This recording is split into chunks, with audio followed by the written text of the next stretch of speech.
Hello everybody and welcome back to the Wilbur Games YouTube channel where we talk about everything fantasy football and football in general. I hope everyone is doing fantastically well. We are back for another UCL Fantasy video. Today we're going to be looking a bit more about strategy and the kind of fixtures to target through the group stage of the Champions League. As I've kind of tried to be big on, the kind of group stage is very important, kind of defines the whole competition in my opinion, because as you get into the knockout stages, there can be basically very similar teams and there's not a lot of ground that you can make up. So the group stage is very important in the overall progress of our teams throughout the competition. So you know, have a look into the strategy about how we can maximise that 6 match days and then look a bit around the fixtures at the same time.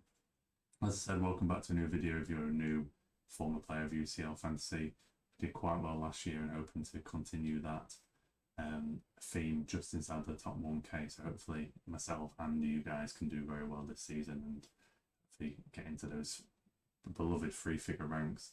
Of course, while you're here guys, I really appreciate any views, likes and subscriptions on the channel. They really all do help, and if you've got any comments, you need any questions with regards to your team throughout the match days or on your first team, or even like a strategy question, just want me to clarify anything, you're more than welcome to drop a comment. Yeah, anything is really appreciated. So let's jump straight into it, guys. So I want to start with strategy. As you can see, and as the kind of Champions League format kind of suits in the group stage, obviously if you're a former player, you'll understand this. You probably, even if you haven't played UCL Fantasy before, will understand that group stage is made up of 6 match days. So 6 fixtures in each group. You'll play the same team three times. The same 3 teams twice, so that makes up the 6 game weeks. And there's a pattern that you'll see throughout the match days, as that you will play the same team in match day 1 as you play in match day 6, for the same team in match day 2 as you do in match day 5, and then the same team between match day 3 and 4. So that kind of, even just discussing that point, brings up strategy ideas in the terms of like match day 3 and 4. You'd think that a wildcard suits that kind of period. You can obviously extend it out more than 2 match days, but you've got back-to-back fixtures against the same teams. So if you're identified as a weak team in there, you kind of can go all in for at least those 2 match days to maximise your returns. So if you haven't checked out the last video, guys, about how to play UCL Fantasy, this will be linked down below. Just a bit going over the rules, and within this competition you've got 2 chips, obviously varying slightly from other fantasy games, so if you're not sure on them, make sure you refer back to the previous video, but I'll summarise them quite quickly and more efficiently than I did on that video. So the 2 chips you've got are a wildcard and a limitless. Wildcard would kind of work as you'd expect in other fantasy games, so you can change your whole team. You will continue to have that team throughout every other match day. Of course, if you use a limitless or get to the end of the group stage, you will still be allowed to change that. So yeah, the key is, of course, for a wild card, you will keep that team going forward. So you need to be planning forward for the other match days and not just sort of looking at that one match day. Whereas limitless is the opposite, where it's basically like a free hit, but with an unlimited budget. So you can bring in anyone you want for that one match day, and after that match day, your team will revert back to your previous team. So you can use that in various ways, attack certain fixtures in one match day. You might want it for near the end of the group stage where you're a bit uncertain on lineup, so you're waiting for some leaked lineups to see what teams you want to target, or depending on the state of the competition, see who's got something to play for when it gets to match day 5 and 6. Because match day 5 and 6, if you've not played UCL Fantasy before, match day 5 and 6 can be quite difficult to negotiate, because a lot of the big teams, say your Man Cities, your Real Madrids of this world, may have got the points they require in the first 4 match days, so there isn't much emphasis on them to go all out. They might rotate teams, rotate players, so it's important to bear that in mind when it gets later on in the competition. Generally, you can sometimes get away with match day 5, but especially when you get to match day 6, there'll be a lot of teams that are already qualified, so that's one to watch out for. You might even see, obviously, it doesn't generally happen for Man City, but you might see like a Haaland bench just to get some freshness into his legs, but you'll see quite a lot of rotation, especially in match day 6 for those bigger teams, so it can be quite important when you get later on. So how I see it is that you need to use both of these chips in the first 6 match days, as I said, how important it is. So there's varying strategies you can use. Obviously, you're not going to use anything in match day 1. as that just wouldn't make sense. So there's quite a few strategies you could use. There's one that I'm currently leaning towards. There's two variants of this really. As I mentioned about the wildcard suiting well for those middle 2 match days. The current 2 kind of plays I'm looking at, there's quite a few variants to these strategies as well, but the 2 I really like currently are to limitless in match day 2 and then wildcard in match day 3. The match day 3 wildcard would carry you through 3 and 4, and you look to make a few changes in match day 5 to tailor it to those fixtures as well. But then it exposes you a bit to match day 6 in the rotation. And then there's another slight variant to that, which I think I'm slightly edging towards currently, is obviously match day 1 as it is, match day 2 straight on the wildcard, and your wildcard will cover you for 2, 3, 4 and 5. There are certain teams that have quite a good run through all of those 4 fixtures. We'll touch on them in a second. But you do also get 2 free transfers between each match day, and obviously you can roll over one of them if you check back with the rules we went through yesterday. So I quite like that idea of rolling through the wildcard, and then of course you would use your limitless in match day 6. This is the bit where the limitless, as I've talked about those 2 strategies there, match day 2 and match day 6, there's a big kind of difference in the type of players you'll be targeting there. In match day 2, you can absolutely blow your budget, go all the big hitters, because everyone's still got something to play for. But wouldn't you have a lot of them already? And you might have to balance it in with a few more cheaper options, but if with a strategy, you'd be on a wildcard in match day 2 as well, so you could basically tailor it however you wanted. But then if you compare that to match day 6, using your limitless in match day 6 is basically to deal with a rotation. Budget is largely irrelevant. I think when you get to that stage of competition, you might have a few big teams that still need something to qualify, but you'd expect quite a few teams to already be through, so you might not be wanting to go for all your premium assets because you're fearing they're going to get benched anyway. So that's the bit I mean with a limitless. Don't always feel like you have to do it in the match day that you'll spend the most money. I think the word limitless kind of tailors your thinking towards that, but I think that match day 6 option definitely seems plausible to me. That is actually what I used last year from memory. I believe I used it in match day 6 because the rotation can just be such a killer that you need to get around that somehow, and especially when you get to match day 6, because some of the games kick off at 5:45, you will see the lineups. So there'll be a few fixtures you can target. If any teams in those games have got something to play for, it's not a bad strategy to go for like 3 of those players who you fancy to win that fixture, just to guarantee you some starters, and then you can take some risks on other players depending on game state. Like if Man City are already through, you might want to avoid them or go for like a rotation option that you expect to come in. Whereas other teams will have everything to play for, so you know they're going to play the starting 11. So that will definitely tailor your thinking in match day 6, and you won't have as much flexibility if you're just playing through match day 6 as with that other strategy. So that just gives you an idea of the kind of the 2 strategies I think are very plausible. So you can change around however you want to. You might want to set up your team to go through match day 1 and 2. You quite like the fixtures for certain teams. That is plausible. Then wildcard later, or you could even go to a limitless in match day 3 and then wildcard for the second stage of the competition. There's quite a few variants you can go with, but I think I like those 2 options the best. So limitless in match day 2 and wildcard in match day 3, or wildcard in match day 2 after you've gone all out in match day 1, and then limitless in match day 6. Again, just touching on that option, what I like about that option is that you're basically free hitting in match day 1. You can pick whoever you want and then wildcard them straight out. You'll be set up nicely for the middle of the competition. You get anyone you want in for match day 2, and then again for match day 6. So I feel like you're getting a minimum of 3 free hits in effect. And you've also got a wildcard to carry you through 3, 4 and 5 along with 3 transfers. So I quite like that as an option. It's the one I'm currently edging towards, and like I said, I think it's important to kind of get an idea of your strategy. You might want to flex it slightly, but I think you have to be quite set in how you want to go about the group stage to get maximum results. As I found last year, it works a lot better for me knowing the strategy I was going to go for. So if we flick from strategy to fixtures, we'll just talk about a few teams and kind of summarise some of the groups here, because I think some groups are kind of like stand out for certain strategies. As for like this group with AC Milan and Newcastle in there, very difficult group with, I think, PSG and Dortmund.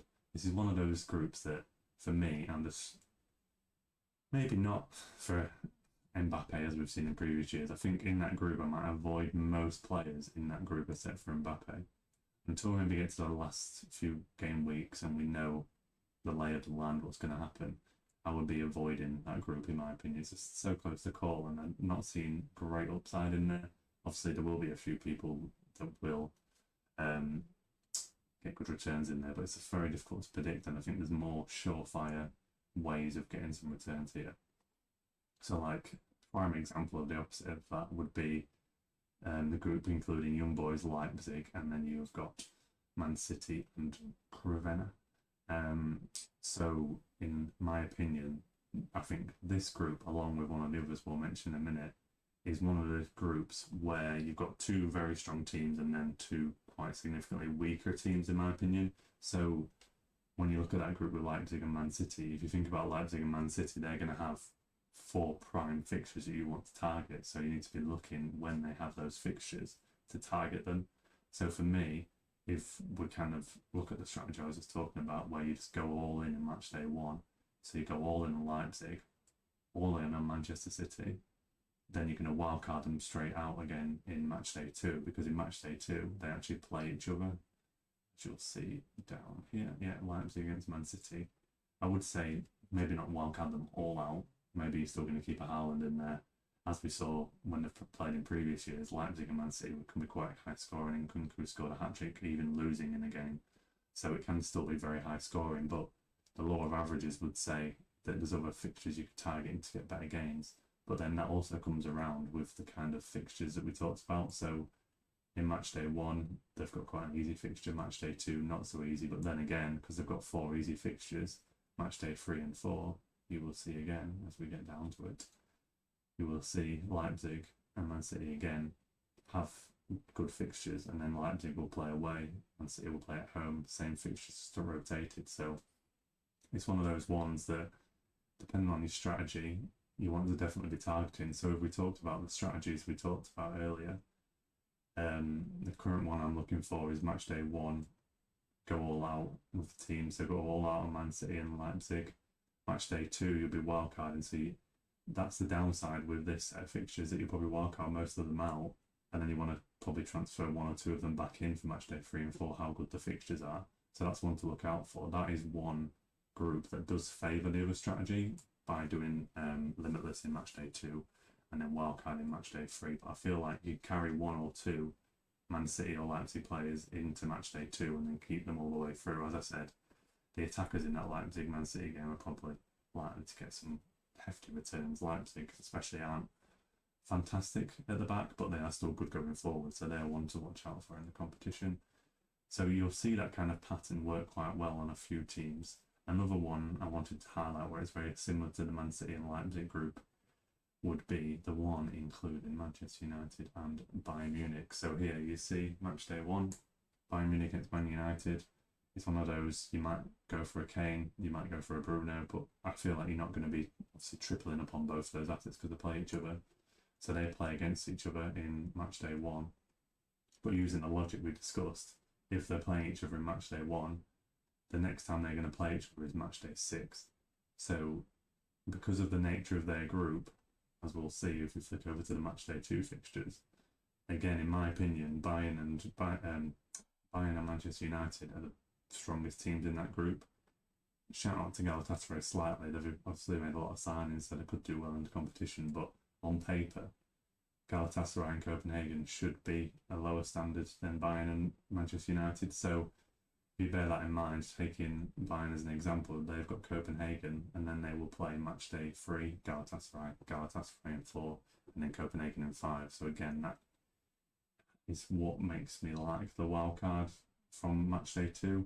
You can see how between the different groups it can be influenced, but this is kind of the key period, the match day 2 and match day 3, where you're looking for these prime fixtures. You'd even say Inter Milan there against Salzburg is a prime fixture, Real Madrid against Braga, because these are the kind of teams that you can carry through quite a lot of competition, because you know match day 3 and 4 are going to be quite strong for them. I'm not as keen on Arsenal, for example, in match day 3 and 4 because they've got Seville home and away, whereas I might want them in match day 1 when they've got a more favourable fixture. Same goes for like Napoli and Real Madrid, as we touched on Real Madrid earlier. I think they play each other. They play each other in match day 1? I feel like it might be match day 2. It's actually match day 2. So Napoli and Real Madrid play each other in match day 2. So you might be wanting to avoid that fixture, but then you want them for 3 and 4. So again, that's either you have to deal with it transfers or have your strategy tailored around that to work out for you. Just having a look again at the match day 3 and 4. So you've got Barcelona again, who's got good fixtures. Atletico Madrid are one of those ones that I think they've got one of the better groups for them, along with them and Arsenal. Arsenal maybe might be a bit nervous back in the Champions League, and I feel like those Seville games are always difficult in Europe, but Atletico and Arsenal both have very solid groups, along with Barcelona, to be fair. I feel like Atletico assets, especially defensively, you might want to have an old back in them as competition, a few of their defenders maybe. Could be options, but they have quite solid fixtures throughout, and they have a double header against Celtic where you'd think they'll do quite well. Whereas you've got PSG again, that group of death, who says it's kind of the avoid, isn't it? And even Porto you might back as some cheaper options. I think those kind of Portuguese teams like Porto, Benfica provide quite good value in this competition. So they're always ones, especially when you're not just on a limit list, to watch out for. So I think that's the key in terms of the fixtures, understanding that pattern. You play them in match day 1, you play them in 6, 2 in 5, and then 3 and 4. So because that's really crux of understanding what strategy you want to go with. So those two options can be tailored to however you think the fixtures fall. So I think for me, this match day 2 is the one. You need to make a decision on this match day 2. Are you happy to carry certain match day 2 players through to 3 and 4, or do you want to limit this in match day 2, which I think is definitely a viable strategy given the fact that you can have some quite difficult fixtures. Like if you're going big on Napoli and Real Madrid, you might want to avoid them for that week, so limitless in some other players. You might want to go Arsenal players away at Lens. Might want to go over big hitters in here, maybe Barcelona, because I feel like some of these fixtures in here, especially the two I've just mentioned, Leipzig and City, and then Napoli and Real Madrid, you'd think throughout the competition you're probably going to want quite a few of them, especially when you get to match day 3. So that is a downside with having a wildcard in match day 2. So you need to weigh up what you fancy in terms of the fixtures, especially on the match day 2 is a key one to deciding your strategy there. So I'm definitely on the fence. I was leaning towards, like I said, doing a wildcard match day 2 and carrying that through all the way to 6 and then limitless in 6. But when I look at that match day 2 a bit more, the limitless is quite appealing there. So I'm not 100% set on the strategy. I will definitely go for one of those two. It might even be a case of that match day 1, because with this strategy that I'm talking about, match day 1 in any circumstances really just a free hit. So I might just free hit match day 1 in effect because you're just thinking about one match day, and then we'll worry about what we're going to play in match day 2 when we get to it. If we get a solid start and then go from there. So I think in terms of the strategy, guys, in terms of the fixtures, that is the crux of what you need to get to there. That pattern is very important, and it's really picking out, especially in the middle game weeks or match days, who you want to be targeted. As I said, there's certain groups that I would just totally avoid because they're just too scary for me in the sense of unpredictability. So that Milan Newcastle group, I'd be going all in on Leipzig and Man City whenever they have the solid fixtures. Atletico Madrid, I think, especially in that middle period, are quite good. You might want to avoid them at the start with Lazio, but then bring them in on a wild card. Final, if you have some decent assets, especially in that first game against Celtic, that might be where you want to be just taking a few punts on them in the first week. Same with Barcelona, quite consistent throughout the competition. Barcelona hopefully get back to more of their defensive standards as they had last season, not started the season great defensively. Again, Porto, probably more for later in the competition. Man City all in, as we said, with Leipzig. I think it'll be very difficult to go into the first week without Mbappe at home to Dortmund, I won't lie. So I think he's the exception to that rule. As we've said, the Galatasaray and Copenhagen group, because of the two big teams we've got in there, I'll be avoiding them. You might want to take a punt on a Galatasaray player in the first week with that fixture, again with Real Madrid and Arsenal. Quite a few that you can easily take a punt on in 1 week and then just readdress it in the next week. whereas you've got some more difficult fixtures with some more of the kind of middle teams value picks, and you might want to see how they perform in the first week before you go in on them. Napoli, decent fixture, but it's away. I'm always wary away in Europe, and like I said, Bayern Munich and Man United is probably an avoid. Probably want to consider maybe getting a Kane, like I said, because they're at home, but it's one of those ones that could go either way. I think the fact that Bayern are at home, you'd think they'd be decent favourites in that game. Yeah, guys, that gives you a bit of an idea of what I'm thinking in terms of the strategy and how the match days fall. Again, I think that match day 2 is a big one for everyone. If you make decisions on that match day 2, how you want to target that match day 2 in terms of run a wildcard through or limitless, that's totally your guys' decision. Currently, I'm probably 55% to wildcard match day 2, and then limitless match day 6, and then 45 to do the strategy where we would go for limitless in match day 2 and then wildcard in match day 3. So I could be tilted either way. I've actually convinced myself a bit more for limitless in match day 2, just speaking here, to be fair. So yeah, it's up to you guys. But that is us for now, guys, on the strategy and fixtures. Hopefully this was helpful. If you've got any questions on the back of that, I'm more than welcome to help with any comments you want to leave down below. And like I said at the start of the video or partway through, any views, likes and subscriptions to the channel really help. And of course, if you subscribe to the channel, you'll see the future uploads. We'll be looking at doing a draft over the next day or so, so we should have that out about 24 hours after this video. We'll just have a bit of a draft, which in my opinion is going to be looking solely on match day 1 and using that kind of as a free hit. We might talk about a few more longer term options if you want to use your chips later on. But watch out for that video. Like I said, if you like and subscribe, I'm sure it'll come up on your YouTube feed. But I appreciate you all, guys, and we shall see you on the next one. Thank you all for listening.